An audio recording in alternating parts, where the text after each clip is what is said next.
जिंदगी में बंदगी तू करना है, जिंदगी में बंदगी तू करना है, जिंदगी पे बंदगी शर्मिंदा है, जिंदगी पे बंदगी शर्मिंदा है।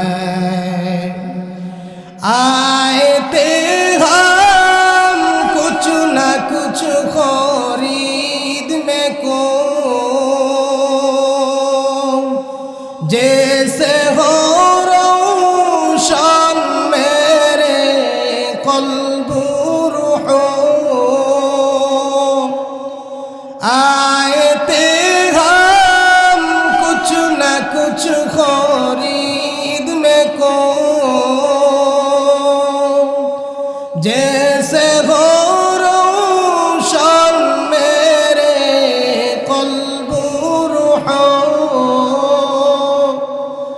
और न कोई चाहत जहाँ में नहीं, और न कोई चाहत जहाँ में नहीं, जिंदगी में बंदगी तू करना है, जिंदगी में बंदगी तू करना है, जिंदगी पे बंदगी शर्मिंदा है, जिंदगी पे बंदगी शर्मिंदा है। दुनिया में हो दुनिया का तलबगार न हो, बाजार से गुजरे हो खरीदार न हो, दुनिया में हो दुनिया का तलबगार न हो, बाजार से गुजरे हो खरीदार न हो।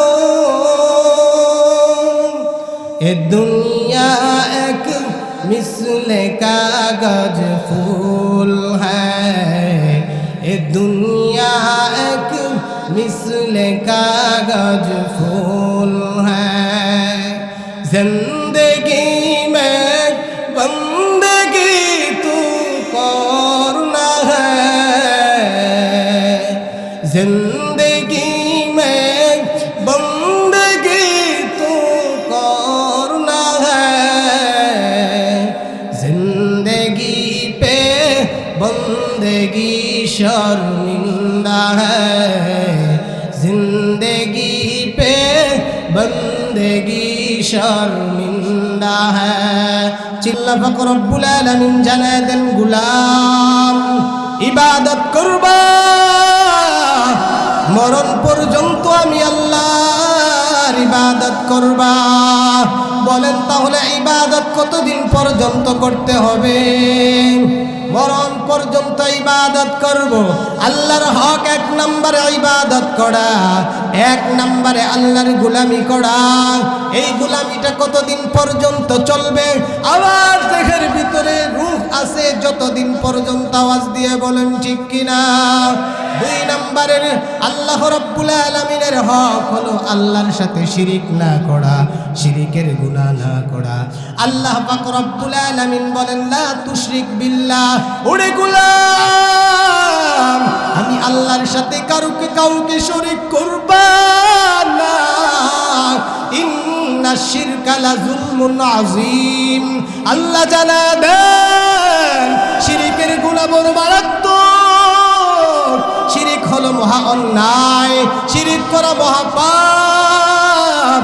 আল্লাহ জানা দেন গোলাম শিরিক করবা না, এজন্যই শিরিকের গুনাহ করা যাবে না। আওয়াজ দিয়া বলেন শিরিকের গুনাহ করা যাবে না। এজন্যই ভাই আল্লাহর হক হলো আল্লাহর গোলামি করা। কেউ যদি নামাজ না পড়ে, কেউ যদি রোজা না রাখে, কেউ যদি যাকাত না দেয়, কেউ যদি হজ না করে, কেউ যদি আল্লাহ রাব্বুল আলামিনের গোলামি না করলো, আল্লাহ রাব্বুল আলামিন বলেন আমি আল্লাহ রাব্বুল আলামিন আমার হক হলো এগুলো।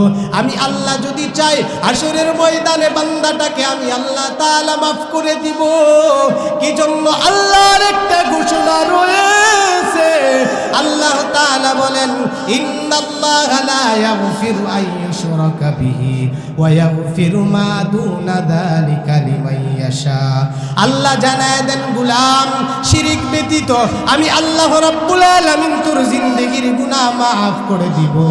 এরে গোলামের দল, এজন্যই ভাই কেউ যদি নামাজ না পড়ে, রোজা না রাখে, হজ না করে, যাকাত না দেয়, আল্লাহ যদি চাহে, আল্লাহ যদি চায় হাশরের ময়দানে আল্লাহ পাক রব্বুল আলামিনের হকটা আল্লাহ চাইলে মাফ করে দিতে পারে। এজন্যই আল্লাহর হক কঠিন বেশি, আর বান্দা যে বান্দার হকটা হলো জটিল। আল্লাহ জানায় দেন আমি আল্লাহ রব্বুল আলামিন চাইলে মাফ করে দিতে পারি। কারণ কি? আমার আল্লাহর দয়া বেশি, আমার আল্লাহর মায়া বেশি, আমার আল্লাহর মহব্বত বেশি। আওয়াজ দিয়ে বলো ঠিক কিনা? আল্লাহ বলেন আমি আল্লাহ চাইলে মাফ করে দিব, কিন্তু বান্দার হক জটিল বেশি, বান্দার মন ছোট, বান্দার মন ক্ষুদ্র, বান্দার অন্তর দিল চাওয়া পাওয়া সবগুলো হলো ক্ষুদ্র। আওয়াজ দিয়ে বলেন ঠিক কিনা? আল্লাহ পাক রব্বুল আলামিনের হক আল্লাহ চাইলে মাফ করে দিতে পারে, কিন্তু বান্দার হক কঠিন বেশি, জটিল বেশি, বান্দা মাফ করবে না। হাশরের ময়দানে নবী আমার সাহাবীদেরকে ডাক দিয়া বলে, ও সাহাবায়ে কেরামের দল, তোমরা জানোনি হাশরের ময়দানে এমন একটা অসহায়, এমন এক ব্যক্তি থাকবে, অসহায় অসহায় এমন একজন লোক থাকবে, তার চাইতে হতভাগা বঞ্চিত আর কেউ থাকবে না হাশরের ময়দানে। তোমরা কি জানোনি সে কে? সাহাবায়ে কেরাম ডাক দিয়া বলেন, আল্লাহু আ'লাম, ও পয়গম্বর, আল্লাহ এবং তার রাসূল ভালো জানে। নবী আমার জানায় দেন রে সাহাবায়ে কেরাম, হাশরের ময়দানে এমন একজন লোক থাকবে, যেই লোকটা হাশরের ময়দানে দাঁড়াবে, পাহাড় পরিমাণ তার আমলনামা, পাহাড় পরিমাণ তার আমলনামাগুলো দেখা অন্যান্য মানুষগুলো এরকম ভাবে ঈর্ষান্বিত করবে। মানুষগুলো ডাক দিয়া বলবে, এই ব্যক্তিটা কি নবী নাকি না ওলি না শহীদ?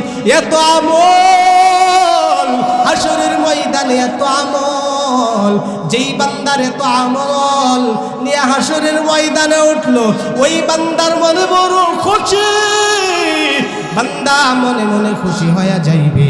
আর বান্দা এরকম ভাবে ভাবতে থাকবে, আজকে তো আমার আমলনামার অভাব নাই, আমি আমার আমলনামার জোরে জান্নাতের ভিতরে চলে যাব। বান্দা এমনটা আশা করবে। হঠাৎ করে এক পাশ থেকে এক বান্দা, আল্লাহর বান্দা আয়েশা আল্লাহ রাব্বুল আলামিনকে ডাক দিয়া বলবেন, মালিক, তোমার এই বান্দার ব্যাপারে আমার অভিযোগ রয়েছে, তোমার এই বান্দার ব্যাপারে আমার অভিযোগ রয়েছে।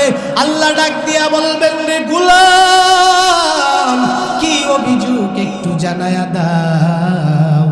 আল্লাহর বান্দা এবার ডাক দিয়া বলবে, ওগো মালিক, তোমার এই বান্দাটা দুনিয়ার ভিতরে তার বাড়ির সাথে আমার বাড়ি, তার বাসার সাথে আমার বাসা, আমার প্রতিবেশী ছিল তোমার এই বান্দা।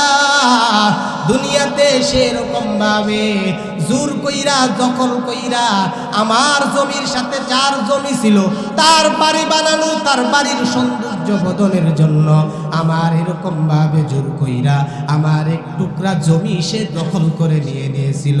ওগো মালিক, ওই দুনিয়ার ভিতরে জুলুম করে সেই আমার এক টুকরা জমি এরকম ভাবে নিয়েছিল। আমি দুনিয়ার ভিতরে এরকম ভাবে এলাকার গণ্যমান্য ব্যক্তির কাছে গিয়েছি, গেছিলাম, তারা এরকম ভাবে চা আর পান খায়া উল্টে গেছে।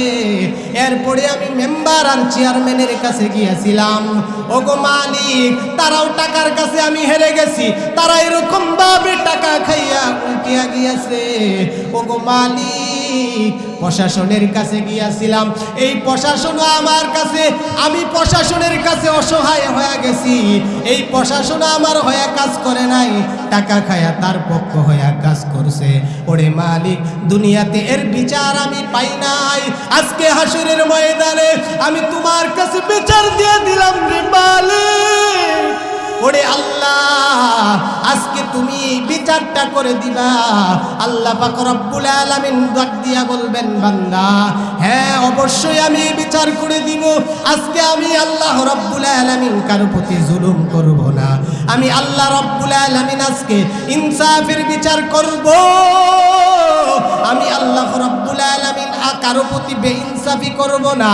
আল্লাহ রব্বুল আলামিন বাদীর এই কথা শুনা বিবাদীকে এরকম ভাবে ডাক দিয়া বলবে, এরে বিবাদী এই কথাগুলো ঠিক আছে নাকি?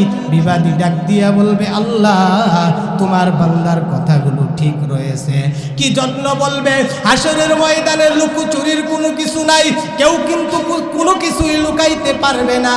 হাসরের ময়দান এমন বিভীষিকাময় ময়দান, হাসরের ময়দান এমন কঠিন ময়দান।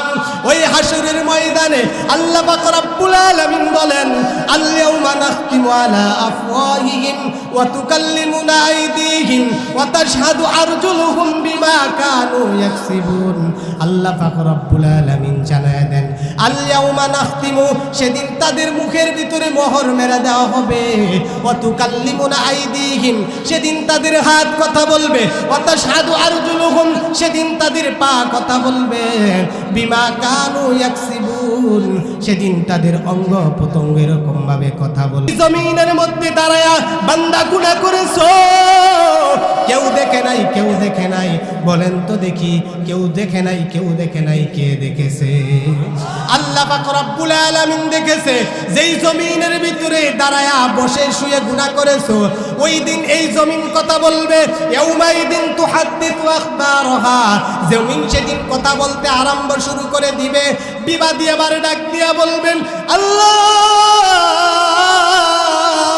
তোমার বান্দা যা অভিযোগ করেছে সব সত্য।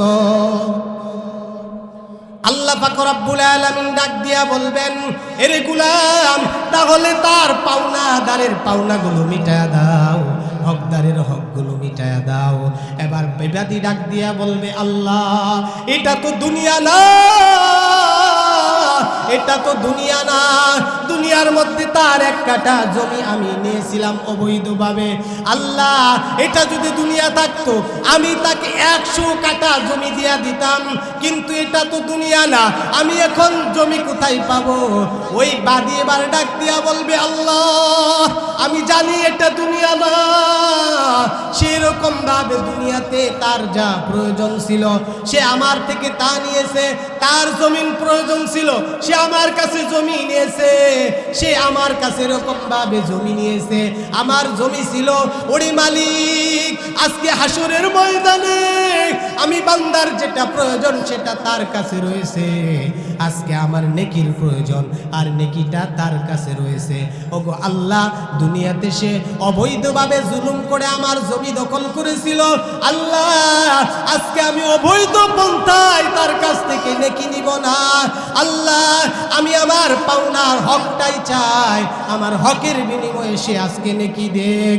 এরকম ভাবে বান্দা ওই পাওনাদারের পাওনা ফিরায়া দিবে। দেখবেন জালেম যারা তারা একজনের প্রতি জুলুম করে না, অনেক জনের প্রতি জুলুম করে। আওয়াজ দিয়ে বলেন ঠিক কিনা? একজন যখন হক বিচার পেয়েছে, সত্য বিচার পেয়েছে, তখন ওই পাওনাদাররা সিরিয়াল ধরবে, সিরিয়াল ধরবে। একজন আইসা বলবে, আল্লাহ আমার এই হকটা নিয়ে দেন আজকে। আরেকজন দাঁড়ায় বলবে, আল্লাহ আমার এই হকটা নিয়ে দেন। সকলের হক দিয়ে দিতে দিতে দিতে দিতে এবার বান্দার আর কোনো কিছু থাকবে না, এবার বান্দার কোনো কিছু থাকবে না। শেষে এক ব্যক্তি আইসা বলবে, মালিক তোমার এই বান্দা দুনিয়াতে একটা জোরে একটা ধমক দিয়েছিল রে আল্লাহ, আমি মনে বড় কষ্ট নিয়েছিলাম, আমার কোনো অন্যায় ছিল না, আমার কোনো দোষ ছিল না, অন্যায়ভাবে আমাকে একটা ধমক দিয়েছিল, আমার মনের কষ্টটা আমি চেপে রাখছি, আমি তখন কোনো কিছু বলতে পারি নাই রে আল্লাহ, আজকে আপনি এর কি ফায়সালা করবেন করে দেন।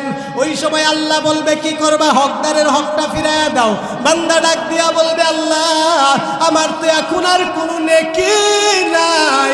আল্লাহ ওই বান্দা ডাক দিয়া বলবে, আল্লাহ তার নেকি নাই তো কি হয়েছে, আমার তো গুনাহ রয়েছে, তার নেকি নাই কি হয়েছে, আমার তো গুনাহ রয়েছে, আল্লাহ আমার গুনাহটা তাকে দিয়ে আমাকে হালকা আর পাতলা করে দেন। আল্লাহ রাব্বুল আলামিন এবার এর গুনাহটা তাকে দিয়া তাকে হালকা আর পাতলা বানায়া দিবে। হাশরের ময়দানে এমন অবস্থা হবে, পাওনাদারের পাওনাগুলো ফিরাইয়া দিতে দিতে দিতে দিতে পাহাড় পরিমাণ সওয়াবের মালিক একেবারে নিঃস্ব হয়ে যাবে। নবী আমার জানায় দেন, ওগো সাহাবায়ে কেরাম, এই ব্যক্তির নিঃস্ব, এই ব্যক্তির চেয়ে অসহায় হাশরের ময়দানে আরেকটাও নাই, হাশরের ময়দানে আরেকটাও পাওয়া যাইবে না। এজন্যই নবী আমার জানায়া দেন, ওই দিন আসার আগে, যেই দিন বাদী আর বিবাদীর মাঝে আল্লাহ রাব্বুল আলামিন ফয়সালা করে দিবে, ওই দিন আসার আগে তোমরা একে অপরের কাছে ক্ষমা চেয়ে নাও, একে অপরের কাছে মাফ চেয়ে নাও, একে অপরের হক মিটায়া দাও। এজন্যই ভাই যেটা বলতেছিলাম, আল্লাহর হক কঠিন বেশি, বান্দার হক জটিল বেশি। আওয়াজ দিয়ে বলেন ঠিক কিনা? আমি যে আয়াত পড়েছি, এই আয়াতের মধ্যে আল্লাহর হকের পাশাপাশি আল্লাহ তাআলা মা বাবার হকের কথা বলেছেন, তাহলে বোঝা যায় মা বাবার হকটাও বড় কঠিন, ঠিক কিনা বলেন? মা বাবার হকটাও বড় কঠিন। এজন্যই আল্লাহ বলেন, وَقَضَى رَبُّكَ أَلَّا تَعْبُدُوا إِلَّا إِيَّاهُ وَبِالْوَالِدَيْنِ إِحْسَانًا। আল্লাহ জানায় দেন, আমার চূড়ান্ত ফয়সালা, তোমার রবের চূড়ান্ত ফয়সালা, গুলামি একমাত্র হবে আল্লাহর, আল্লাহ ব্যতীত আর কারো গুলামি করা যাবে না। এরপরে আল্লাহ জানায় দেন, ওয়াবিল ওয়ালিদাইনি ইহসানা, তোমরা তোমাদের মা বাবার প্রতি সৎ আচরণ করবা, তোমরা তোমাদের মা বাবার প্রতি ভালো আচরণ করবা। আমরা করিনি। আল্লাহ জানায়া দিলেন, আল্লাহর হকের পাশাপাশি মা বাবার হকের কথা বলছেন। খুব মজার একটা ওয়াজ হবে, ধৈর্য সহকারে শুনবেন, উঠাউঠি করবেন না তো ইনশাআল্লাহ। আল্লাহ রাব্বুল আলামিন জানায়া দেন, ওই আল্লাহ রাব্বুল আলামিন জানায়া দেন, আল্লাহর হকের পাশাপাশি মা বাবার হকের কথা বললেন। আল্লাহ বলেন, তোমরা তোমাদের মা বাবার প্রতি সৎ আচরণ করবা, ভালো ব্যবহার করবা। ওয়াবিল ওয়ালিদাইনি ইহসানা ইম্মা ইয়াবলুগান্না ইনদাকাল কিবার আহাদুহুমা আও কিলাহুমা ফালা তাকুল লাহুমা উফফি ওয়ালা তানহারহুমা ওয়া কুল লাহুমা কাওলান কারীমা। আল্লাহ জানায় দেন, তোমরা তোমাদের মা বাবার প্রতি সৎ আচরণ করবা, এটা আল্লাহ আমভাবে বলে দিলেন।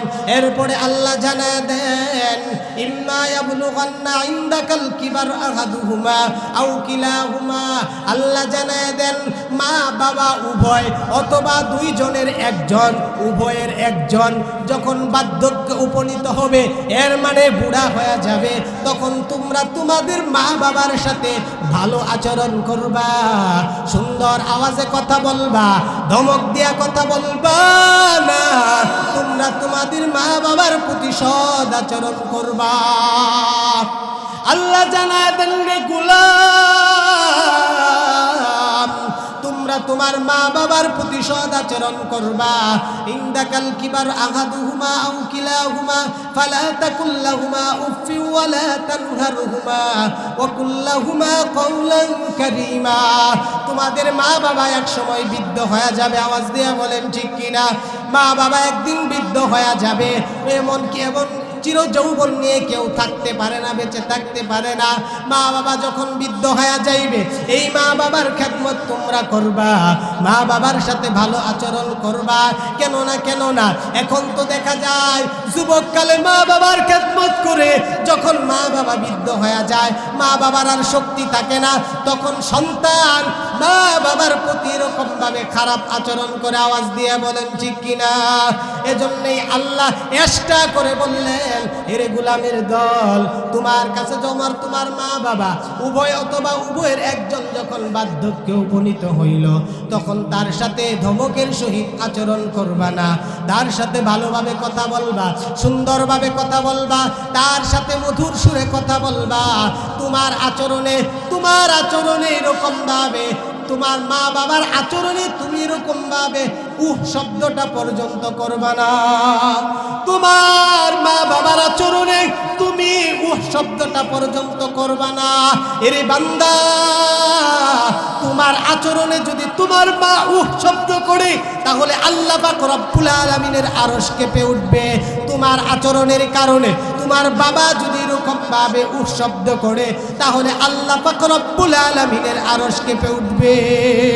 এজন্যই মা বাবার সাথে খারাপ আচরণ করবা না। আল্লাহ জানায়া দিলেন, একদিন তোমার মা বাবা বৃদ্ধ হয়ে যাইবে।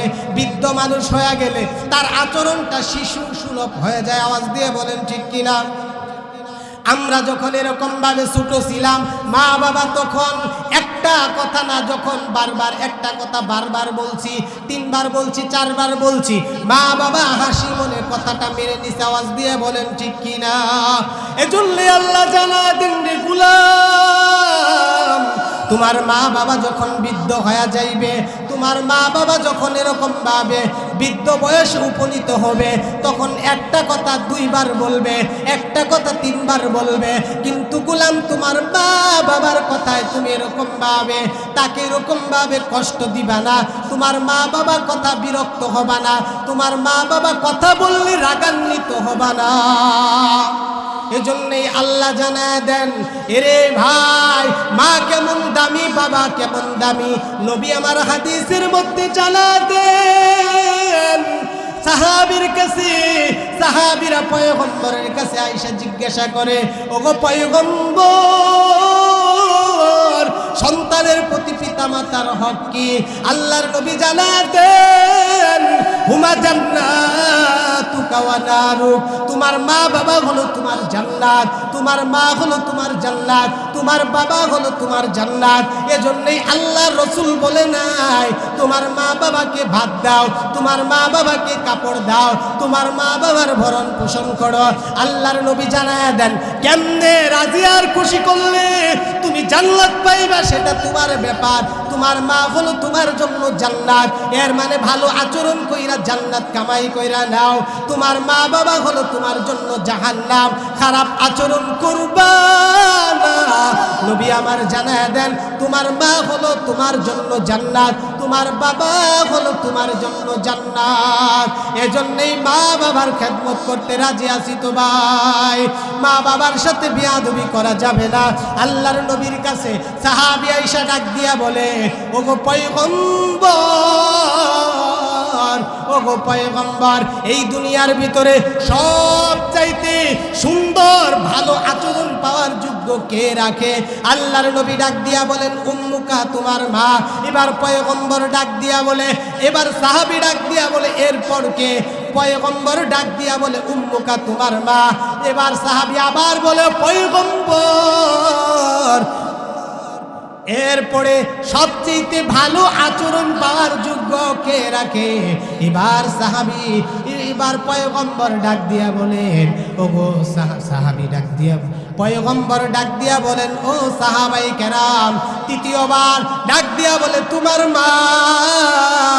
চতুর্থবার এরকম নামে সাহাবী ডাক দিয়া বলে, পয়গম্বর। এরপরে সুন্দর আচরণ পাওয়ার যোগ্য কে রাখে? এবার আল্লাহর নবী ডাক দিয়া বলেন, আবুকা, তোমার বাবা। কেন 3 বার হাদিসের মধ্যে নবী মার কথা বললেন। কাশিমপুর এলাকার মুসলমান ইমানদার আল্লাহর গোলাম, কুনাবাড়ির মুসলমান, কেন তিনবার রাসূল হাদিসের ভিতরে এই মার কথা বললেন? মা এক্সট্রা 3টা কষ্ট বহন করে যা বাবা কোনোদিন করে না। আওয়াজ দিয়ে বলেন ঠিক কিনা? 1 নম্বরে মা এরকম ভাবে সন্তান পেটের ভিতরে, এরকম ভাবে সন্তান মা পেটের ভিতরে গর্ভধারণ করে বাবা এই কষ্টটা এরকম ভাবে বরদাস্ত করে না। আওয়াজ দিয়ে বলেন ঠিক কিনা? 10 মাস 10 দিন তোমারে যেই গর্ভে রাখলো যেই মা, ওই মা আজকে টাকা হওয়ার কারণে মাকে আজকে আর দেখো না। শহরের ভিতরে ফ্ল্যাট নিয়া, শহরের ভিতরে সুন্দরী বিবি নিয়ে থাকো, ওই গ্রামের ভিতরে মা এরকম ভাবে বাবা কষ্ট করে এর খোঁজ খবর রাখো না। এরে ভাই, কোনবার খোঁজ খবর রাখো না যেই মা 10 মাস 10 দিন তোমারে পেটের ভিতরে রাখলো। তোমাকে পেটে রাখতে গিয়া মা এরকম ভাবে সুন্দর খানা খাইতে পারে না, মা খুব সুন্দর ভাবে ঘুমাইতে পারে না।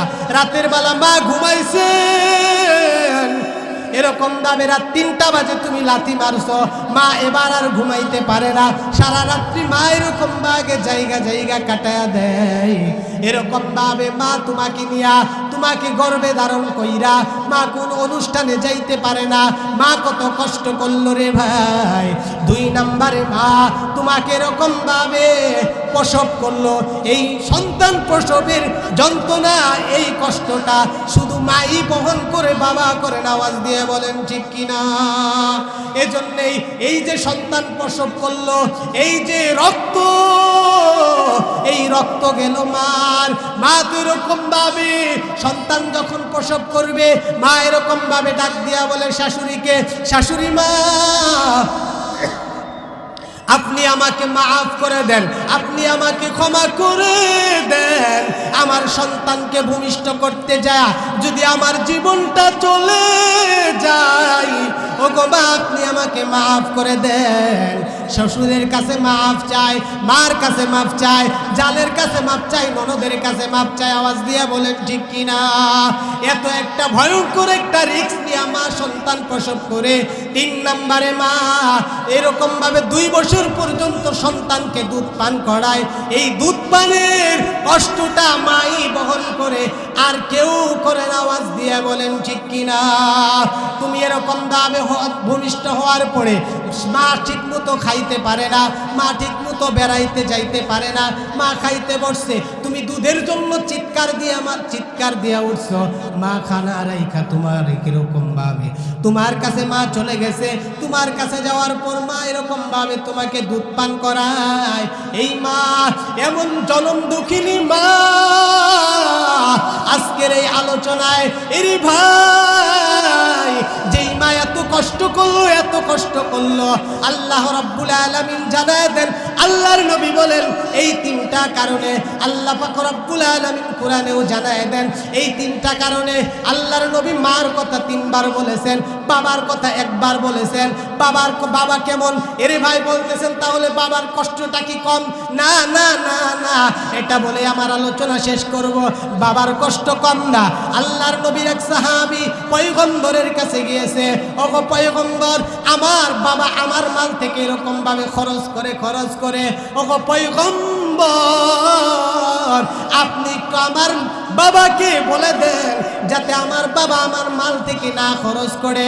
এবার নবী ডাক দিয়া বললেন, ও সাহাবী যাও যাও যাও তোমার বাবাকে ডাইকা আনো। এবার নবী ওই যুবকটা তার বাবাকে ডাইকা আনছে। এই দিক দিয়া আল্লাহ পাক রব্বুল আলামিন জিবরাইল পাঠায়া দিয়েছেন।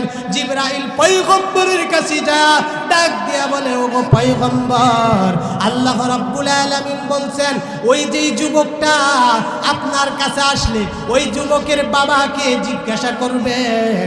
ওই যুবকের বাবা আপনার কাছে আসলে আপনি ডাক দিয়া বলবেন, তোমার আল্লাহর সাথে তোমার যে কথা হয়েছে, যেটা তুমি আর তোমার আল্লাহ জানো, যেই কথা দুনিয়ার কেউ জানে না, ওই কথাটা কি বলো। এবার যুবকটা আসছে তার বাবাকে নিয়ে, আসার পরে এরকম ভাবে ওই আল্লাহর নবী এরকম ভাবে ওই যুবককে ডাক দিয়া বলেন, এটাই কি তোমার বাবা? বলে হ্যাঁ। এবার নবী ডাক দিয়া বলেন, এরে সন্তানের বাবা, কেন তোমার সন্তানের মাল থেকে তুমি খরচ করো? এবার সন্তানের বাবা ডাক দিয়া বলে, ওগো পয়গম্বর, আমার ছেলেকে আপনি একটু জিজ্ঞাসা করেন, আমার ছেলের টাকা পয়সাগুলো নিয়ে আমি কি কাজ করি, আমি অন্যায় কোনো কাজে ব্যয় করি নাকি একটু জিজ্ঞাসা করেন। ওগো পয়গম্বর, আমি তো তার মামা, খালা, চাচি, এরকম ভাবে তার চাচা, এগুলোকে দিয়ে দেই, এগুলো একটু সহযোগিতা করি, একটু সাহায্য করি। তারা একটু গরিব, তার মাল নিয়া আমি একটু তাদেরকে সহযোগিতা করি। এর জন্যই আমার সন্তান আমার সাথে খারাপ আচরণ করে, আমার সন্তান আমার সাথে এরকম ভাবে খারাপ ভাষায় গালিগালাজ করে।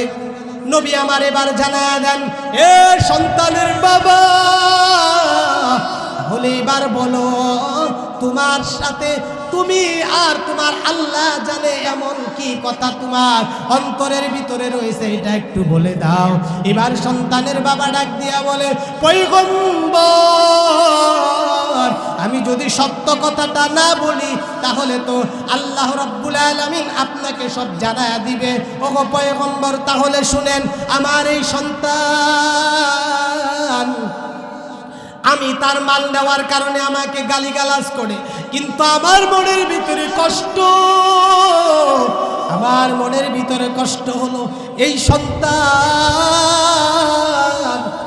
সেই সন্তান, যেই সন্তান অসুস্থ হয়ে বেডের ভিতরে পইরা যাইতো, আমি বাবা সারা রাত তার পাশে তাইকা তার সেবা শুশ্রূষা করতাম, তার মাথার ভিতরে পানি ঢালতাম, তার জ্বর আসলে জলপট্টি দিতাম। ওগো পয়গম্বর, এক সময় আমারও তো টাকা ছিল, আমার সন্তান যদি আমার কাছে একটা জামা চাইতো আমি তাকে 3টা জামা কিনে দিতাম, আমার সন্তান যদি আমার কাছে এরকম ভাবে 5 টাকা চাইতো আমি তাকে এরকম ভাবে আরো অনেক টাকা দিতাম, আমার কাছে একটা জিনিস চাইলে আমি তাকে 3টা দিতাম।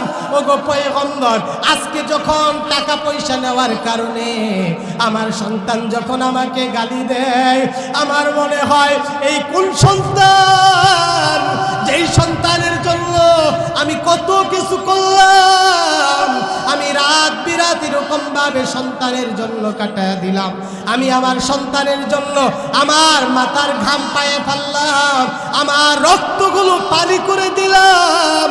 ওগো পয়গম্বর, এগুলো যখন মনে হয় আমার চোখ দিয়ে অজর দ্বারা এরকম ভাবে কান্না আসে। আল্লাহর নবী এবার ডাক দিয়ে বললেন, এরে সন্তান, আল্লাহর নবী এবার সন্তানের কলারটা ধইরাইরা সন্তানকে এরকম ভাবে বললেন, তুই আর তোর মাল দুটাই তোর মা, দুটাই তোর বাবার। চিল্লায় বলেন আল্লাহু আকবার, আরো জোরে বলেন আল্লাহু আকবার। আল্লাহর নবী বলেন, তুইও তোর মালও সব তোর বাবা। এজন্যে বাবার এই জীবনে বাবার কম কষ্ট নাই, আওয়াজ দিয়ে বলেন ঠিক কিনা? মারও কম কষ্ট না, আওয়াজ দিয়ে বলেন ঠিক কিনা? মা কত কষ্ট, বাবা কত কষ্ট করলো রে ভাই। এজন্যই মা বেজার, আল্লাহ বেজার, বাবা বেজার, আল্লাহ বেজার।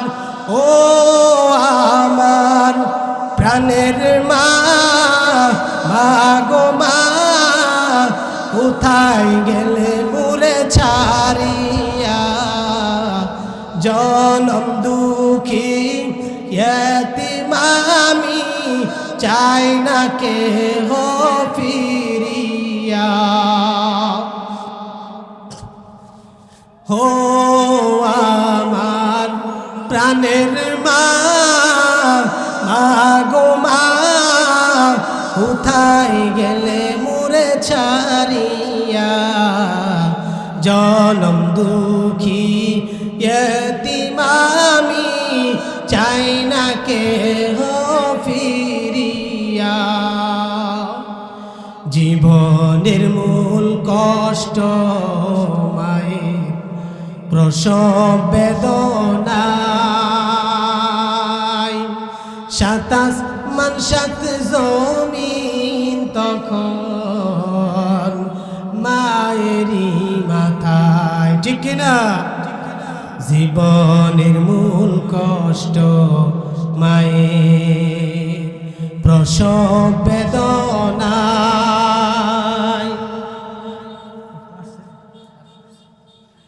সাত আসমান সাত জমিন তখন মায়েরই মাথা, এমন মাকে কেমনে আজি, এমন মাকে কেমনে আজি যাব আমি ভুলিয়া। হো আমার প্রাণের মা, মা গো মা, কোথায় গেলে মোরে সারিয়া। জনম দুঃখী এতিম আমি, চাই না কে হো ফিরিয়া। আল্লাহর নবী বলেন রিদার রব্বি রিদাল ওয়ালিদাইন ওয়া সাখাতুর রব্বি ফি সাখাতিল ওয়ালিদাইন। আল্লাহর নবী বলেন মা বাবা খুশি, সাত আসমান জমিনের আল্লাহ মালিক আল্লাহ রব্বুল আলামিন তার প্রতি খুশি। আর যার প্রতি মা বাবা বেজার, আসমান আর জমিনের আল্লাহ তার প্রতি বেজার হয়ে যান। এজন্যই আজকে থেকে ওয়াদা করতে পারি না রে যুবক ভাই, আর কোনোদিন মা বাবাকে কষ্ট দিও না। হাত উঠায় দেখায়। আল্লাহ পাক রব্বুল আলামিন সকলকেই কবুল করি, সকলে বলি আমিন। আমার সংক্ষিপ্ত যে আলোচনাগুলো বললাম, পুরো আলোচনা আপনাদের সাথে বলার সুযোগ নাই, কি জন্য আমার শ্রদ্ধেয় ভাই সাইফুল ইসলাম জামালি মোহব্বতের ভাই, তিনি এসে গেছেন আজকের মাহফিলের প্রধান মেহমান, প্রধান বক্তা, সারা বাংলার আলোড়ন সৃষ্টিকারী বক্তা, সুললিত কণ্ঠে আপনাদেরকে ওয়াজ শোনাবে। আল্লাহ আপনি তার ওয়াজ আপনারা ধৈর্য সহকারে শুনবেন। আওয়াজ দিয়ে বলেন শুনবেন তো ইনশাআল্লাহ। আল্লাহ পাক রব্বুল আলামিন কবুল করুন। ওয়া আখিরু দাওয়ানা আলহামদুলিল্লাহি রাব্বিল আলামিন। আসসালামু আলাইকুম ওয়া রাহমাতুল্লাহি ওয়া বারাকাতুহু।